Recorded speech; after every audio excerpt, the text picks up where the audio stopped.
Hey folks, Dr. Mike here for Renaissance Periodization, and today's video topic is to ask the question of, do you need your fitness tracker's sleep data? And if you do need it, how should you use it for your best results? So, modern trackers, including the one on your phone and a variety of apps that you use, are very, very powerful, and they collect a ton of data.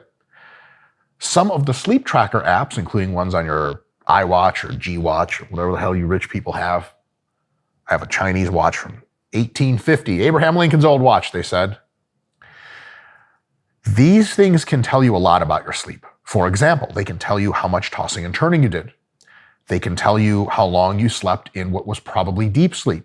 They can tell you how likely restful your sleep was.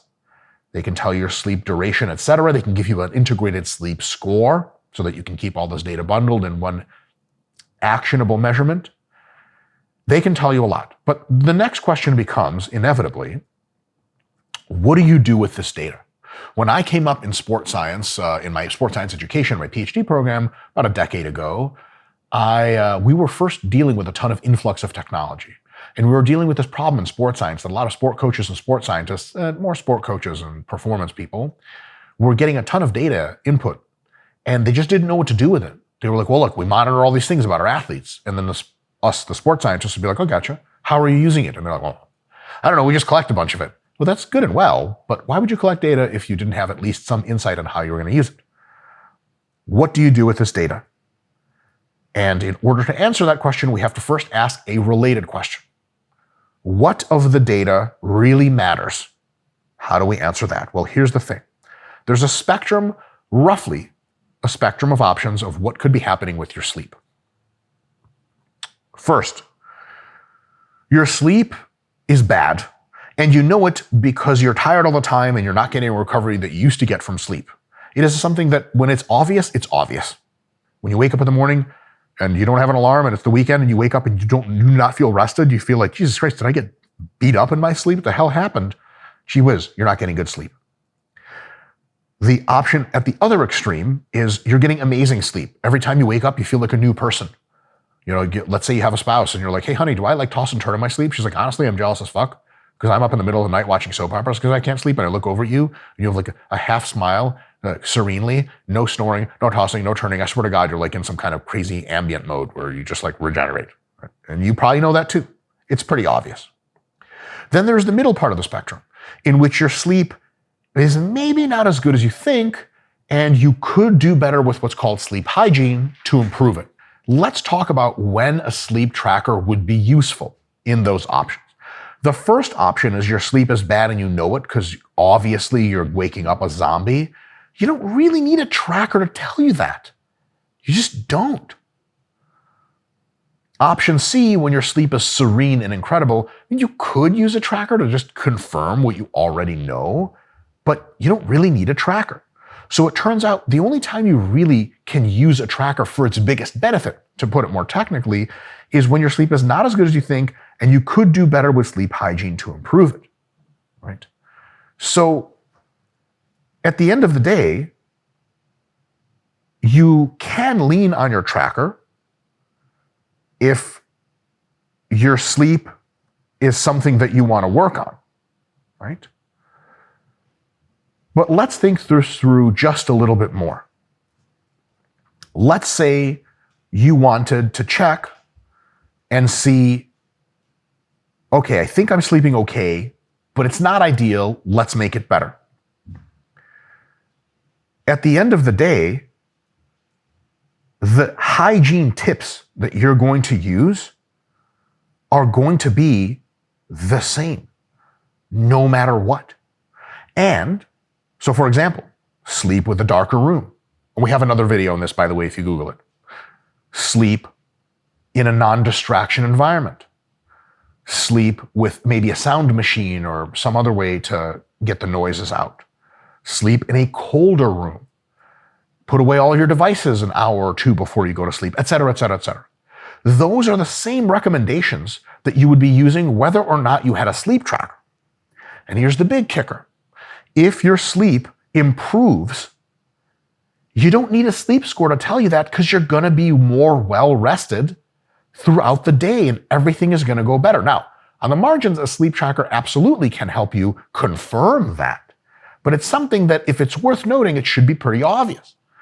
It's similar to, should I get a body fat percentage test? Yes, those are totally cool. But they're not going to tell you if you're really fat or if you're really lean. Why? Because that's what the mirror is for. That's how your clothes fit. That's how you look at yourself. That's what other people say. You're already going to know. Nobody needs to tell a bodybuilder who's contest cheap that he's lean. Of course he's lean. Everything else is just super precision at that point, right? Because many sleep trackers exist on your phone and basically are free, you can lean on them in non-extreme cases where you just kind of want to play around with stuff. Now, if you're getting really bad sleep, would you spend a lot of money on a high-end sleep tracker?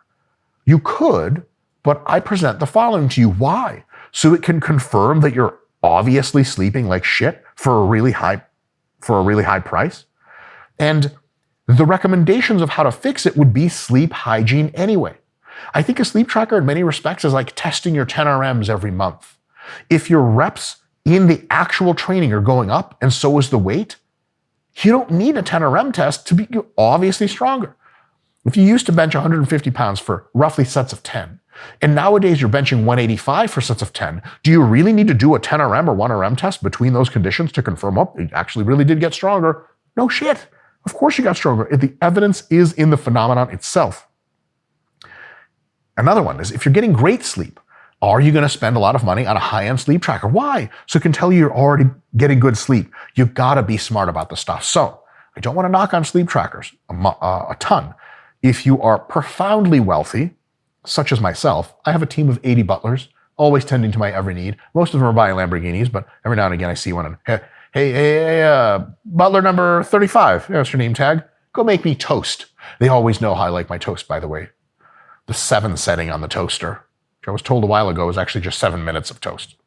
In any case, if you're profoundly wealthy, you can buy a high-end sleep tracker just for shits and gigs and just use the data and maybe try some sleep hygiene improvement and see my sleep score went from a 7 to a 7.3 and slow clap, success.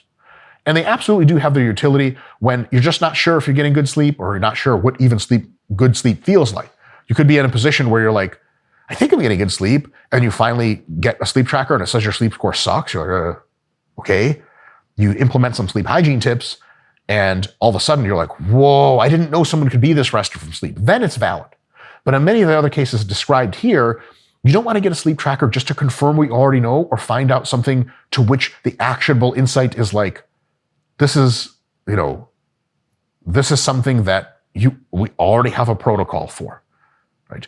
To put a really shitty analogy to it, if you're really good with your hands and you can draw fast in a weapons situation, and you have you carry a pistol with you, if someone draws on you in the street to try to mug you, and you can draw faster and fucking zap them, it's not really important what kind of handgun they took out. Oh, well, yeah, if it's a Glock 19, it's wholly different than if it's a Desert Eagle or whatever. Who the fuck would mug you with a Desert Eagle? Jesus. It's data that you just don't need to make a decision. It's a gun. Draw. That's it. So with a sleep tracker, yes, in some cases, the expensive ones are worth it. But in many cases, just come back and ask yourself the question. If I found out more intricate data about my sleep, first of all, do I need that data? Or do I already know I'm sleeping like shit or I'm sleeping amazing? Secondly, what do I plan to do with that data? Am I going to have some kind of really trippy protocol? Am I going to try one sleep hygiene tool at a time, see which one works best for me? Maybe, but you really could just try most of them. So there are absolute use cases. I would just try to get you guys to think this way. As with any technology is amazing. Technology is the answer. Technology is the future. But technology will evolve through market forces only into the direction in which you, via supply and demand, pay money to people who make technology. And if you want little tech gadgets that just don't give you much information at all and you want to pay high prices for them, the absolute best thing you can do in that terrible scenario is just buy expensive sleep trackers, do nothing with the data, and pretend like you're doing stuff. On the other hand, if you want great tech, demand a lot out of your tech. Make sure that your tech is actually telling you actionable things, and the tech tells you which way they're working and how to help you make solutions. I don't have an iPhone just because I think it looks cool, like a little flat brick. I have it because it fucking works. in the real world. It actually solves my problems. So if a sleep tracker that costs more money can solve your problems, amazing, please buy it. But if you can solve your own sleep problems by just having better sleep hygiene, you know what to do already, and that's completely free. Folks, thank you for tuning in. See you next time.